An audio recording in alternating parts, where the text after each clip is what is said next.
Hi friends, ఈరోజు recipe వచ్చేసి రవ్వ దోశ. రవ్వ దోశ ఎంతమందికి ఇష్టమో కామెంట్ చేసేయండి. చాలా సింపుల్ అండి. ఈ టిప్స్ ఫాలో అయితే చాలా క్రిస్పీగా టేస్టీగా వస్తుంది రవ్వ దోశ. ఇంగ్రీడియంట్స్ వచ్చేసి 1 కప్పు బియ్యం పిండి, 1 కప్పు బొంబాయి రవ్వ, 1/2 cup maida, 2 glasses of water.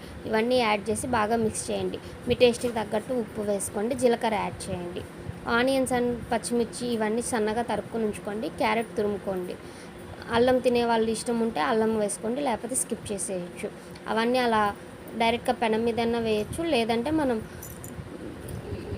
లేదంటే ఆ ఇంగ్రీడియంట్స్ అన్నీ మనం పిండిలో అయినా కలుపుకోవచ్చు.